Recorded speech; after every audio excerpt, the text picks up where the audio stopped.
এদেরকে ডেকে বললেন, সাহাবীরা দেখো, যেই মা সন্তানকে এত বেশি আদর করে, যেই মা সন্তানকে এত বেশি মহব্বত করে, যেই মা সন্তানকে এত বেশি ভালোবাসে, সেই মা কি সন্তানকে আগুনে ফেলতে পারে? সাহাবীরা বললেন, ওগো আল্লাহর নবী, এটা অসম্ভব, এই মা সন্তানকে আগুনে ফেলতে পারে না। আল্লাহর নবী বললেন, তাহলে শোনো, আমার আল্লাহও চাবেন না তার কোনো গোলামকে আগুনে ফেলতে, কোন গোলামকে আগুনে ফেলতে আল্লাহ চাবেন না। কোন গোলাম জাহান্নামে যাকে তা আল্লাহ চান না। আল্লাহ চান সব গোলাম জান্নাতি হোক। গোলামদেরকে যিনি সবচাইতে ভালোবাসেন তিনি কে? মায়ের চাইতে যিনি বেশি ভালোবাসেন তিনি কে? আল্লাহ চান না একজনও জাহান্নামে যাক। আল্লাহ চান সবাইকে আল্লাহ মাফ করে দিক। আল্লাহ চান সবাইকে আল্লাহ জান্নাত দিক, সবাই জান্নাতে যান, এটা আল্লাহ চান। এই আয়াতে কারিমা লক্ষ্য করে দেখেন, আয়াতের ভিতরেও কেমন মায়া দিয়ে আল্লাহ বলছেন, আল্লাযীনা ইত্তাখাযু দীনাহুম লাহওয়ান ওয়া লাইবান ওয়া গাররাতুহুমুল হায়াতুদ দুনিয়া। আল্লাহ তাদেরকে কেন সেদিন ভুলে যাবে? এই জন্য ভুলে যাবে কারণ এক নম্বরে দিন নিয়ে তারা ছলচাতুরি করেছে, ঠাট্টা মস্কারি করেছে, দুনিয়ার লোভ, দুনিয়ার তামাশা, দুনিয়ার ভালোবাসা তাদের চক্ষু শীতল করে দিয়েছিল, আখিরাত তারা ভুলে গিয়েছিল। ঠিক না বেঠিক? এখন নামদারি এমন মুসলমান আমাদের সমাজে আছে না নাই? আমাদের অন্তরগুলো অনেকের মরে গেছে, আমরা টের পাই নাই। ঠিক কিনা? এই আয়াত সামনে নিয়ে যদি বিশ্লেষণ করি, অন্তর মরে যায় 10টা কারণে। কয় কারণ? আরো জোরে বলতে হবে, কয় কারণ? এক নাম্বার কারণ হলো আন তারিফুল্লাহ ওয়া লাম তুআদ্দু হাক্কাহু। আল্লাহ পাককে আমি আপনি চিনি ঠিক, করোনাকালীন সময়ে দোয়া মুখস্থ করেছি ঠিক, আল্লাহর কাছে কেঁদেছি ঠিক, ভয় পেয়েছি ঠিক, কিন্তু করোনা চলে যাওয়ার পরে ওই মানুষগুলা নামাজি হওয়ার কথা ছিল কিন্তু নামাজি হয় নাই। ঠিক না বেঠিক? আমার সঙ্গে সেদিন একজনের দেখা হয়েছে, তো তিনি এমপি মানুষ। আমারে বলতেছে, হুজুর, বাংলাদেশের মানুষ রোদের মধ্যে পড়ে বৃষ্টিতে ভিজার কারণে আমরা শক্তিশালী, এজন্য করোনা কিছু হয় নাই। আমি বললাম, আপনি কয়দিন রোদের মধ্যে পুড়ছেন আর বৃষ্টিতে ভিজছেন কয়দিন? কয়, না হুজুর, আমি তো আর ভিজি নাই। তা আপনার করোনা হয়েছে? কয়, না হুজুর, হয় নাই। কে বাঁচাইছে? কয়, আল্লাহ বাঁচাইছে হুজুর। আমি কি এইটা বলেন, আমাদেরকে যিনি বাঁচিয়ে দিয়েছেন তিনি কে? কথা বলার সময় আমাদের হুঁশ ঠিক থাকে না। আমরা কথা বলার সময় বলি বাংলাদেশের মানুষের শক্তি বেশি, আমরা রোদে পড়ি, রোদে পুড়ে আর বৃষ্টিতে ভিজে আমাদের শরীরের স্ট্যামিনা বেশি, এজন্য আমরা সুস্থ আছি। যিনি সুস্থ রেখেছেন তিনি কে? এই এক নাম্বার জায়গাটা একটু চিন্তা করে দেখেন। আল্লাহকে চিনি ঠিক, কিন্তু আল্লাহর হক অধিকাংশ মুসলমান নামে মুসলমান হওয়ার কারণে আল্লাহর হক আদায় করে না। ঠিক না বেঠিক? এই জায়গায় আমরা সবাই পিছিয়ে আছি, দিনটারে ছলচাতুরি মনে করেছি, আল্লাহর হক আদায় করি না। 2 নাম্বার পয়েন্টে চলে আসি আমার ভাইয়েরা। মন মরে যাচ্ছে কেন? وأنتم تقرؤون القرآن ولم تعملوا به। এই কোরআন তোমরা পড়ো ঠিক, কিন্তু এই কোরআন দিয়ে রাষ্ট্র চলো। 92% মুসলমানের দেশে বহু মুসলমান এটা চায় না। ঠিক না বেঠিক? কোরআন দিয়ে রাষ্ট্র চলো, 92% মুসলমানের দেশে বহু মুসলমানও এটা চায় না। তাইলে বোঝা যায় কোরআন পড়ি ঠিক, কিন্তু কোরআনের কথাগুলো রাষ্ট্রীয়ভাবে আসুক, বাস্তবায়ন হোক, এটা বহু মুসলমানের হৃদয়ে তামান্না নাই বিধায় এখনো পর্যন্ত আমরা মার খাচ্ছি। ঠিক না বিঠি?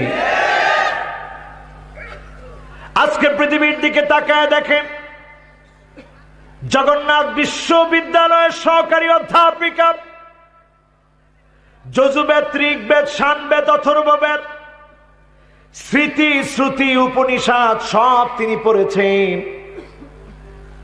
সব পড়ার পরে তিনি বললেন, আমি সব পড়লাম, নিউ টেস্টামেন্ট, ওল্ড টেস্টামেন্ট সব পড়েছি, কম্পারেটিভ রিলিজিয়ানের অনেক পড়াশোনা করেছি, সর্বশেষ আমার কাছে মনে হয়েছে একটা ধর্মগ্রন্থ আমার পড়া হয় নাই। ধর্মগ্রন্থটার নাম কি? সবাই বলেন কি না? আমার তো এখনো কোরআন পড়া হলো না, একটু পড়ে দেখি।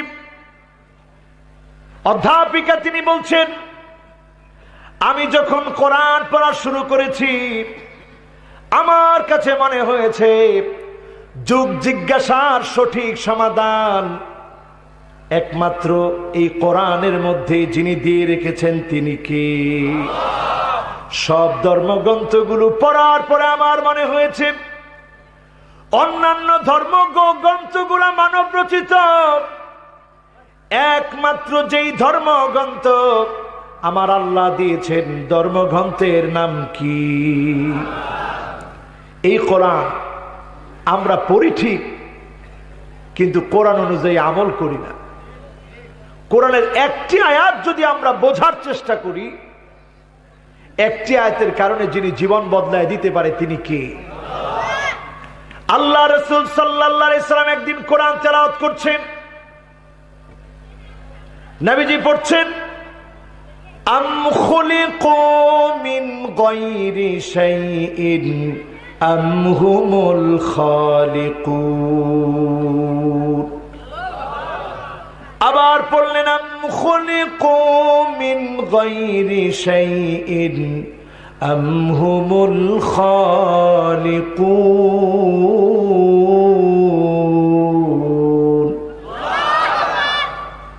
একজন কাফের তিনি পাশ দিয়ে যাচ্ছিলেন, এখনো মুসলমান হন নাই। তিনি তৎক্ষণাৎ চিন্তা করলেন, অবাক বিষয়, আমি তো আমার চোখ বানাতে পারি নাই, কান তৈরি করতে পারি নাই, নাক বানাতে পারি নাই, ব্রেন আমি তৈরি করি নাই, অঙ্গ প্রত্যঙ্গ আমি তৈরি করি নাই। নিঃসন্দেহে যিনি আমাকে বানিয়েছেন তিনি কি? ওয়ালাইন সাআলতাহুম মান খালাকাহুম লায়াকুলুন্না আল্লাহ। যদি তাদেরকে প্রশ্ন করা হয় কে তোমাদেরকে বানিয়েছে, ওয়ালাইন সাআলতাহুম মান খালাকাহুম লায়াকুলুন্না আল্লাহ। অকপটে তারা জবাব দিবে, যিনি আমাদেরকে সৃষ্টি করেছেন তিনি কে? আমরা তো কোরআন পড়ি না, পড়তে জানি না। তিনি এখনো মুসলমান হন নাই, শুধু একটি আয়াত তেলাওয়াত শুনলেন। তোমরা কি তোমাদের নিজেদেরকে বানিয়েছো, না একজন তোমাদেরকে সৃষ্টি করেছে? সাহাবী চিন্তা করলেন, আমি তো আমার নিজেকে বানাতে পারি নাই। সঙ্গে সঙ্গে তিনি বললেন, কাদা কলবি ইয়াতিরু লিল ইসলাম। আমার কাছে মনে হচ্ছিল ইসলাম নামক বিশাল আকাশের ভিতরে আমি ছোট্ট পাখি হয়ে গেলাম, ডানা মেলে উড়ে বেড়াচ্ছিলাম। নবীজিকে বললাম, ইয়া রাসূলুল্লাহ, আর দেরি করতে চাই না, এখনই কালেমা পড়ায়া আপনি আমাকে মুসলমান বানায়া দেন। একটা আয়াত পড়ার মধ্য দিয়ে মানুষ ইসলামের দিকে চলে এসেছে। আজকে যারা আমরা সামনে বসেছি, আগামী ইসলামী বিপ্লব চিন্তা করি, ততক্ষণ ইসলামী বিপ্লব অসম্ভব যতক্ষণ পর্যন্ত আপনি শুদ্ধভাবে কোরআন পড়তে পারেন না, কোরআন বুঝেন না। কোরআন না বুঝে আপনি ইসলামী বিপ্লব কেমন করে চিন্তা করবেন? এটা তো সবাই ঠিক বললেন না, জোরে বলেন ঠিক কিনা? ইসলামী বিপ্লব তখন আসবে যখন এদেশের প্রত্যেকটা মানুষ আল কোরআনকে নিয়ে গর্ব করবে, বুকে ধারণ করবে। তখন যিনি ইসলামী বিপ্লব দান করবেন তিনি কি? আল্লাহ। আগামী দিনের বিপ্লব হবে ইসলামের বিপ্লব। সেই বিপ্লব তখন আসবে যখন কোরআন নিয়ে আমরা জীবন রাঙাবো, পরিবর্তন করব। ঠিক না বেঠিক? এরপরে 3 নাম্বার বিষয়, যে কারণে হৃদয়টা মরে যাচ্ছে,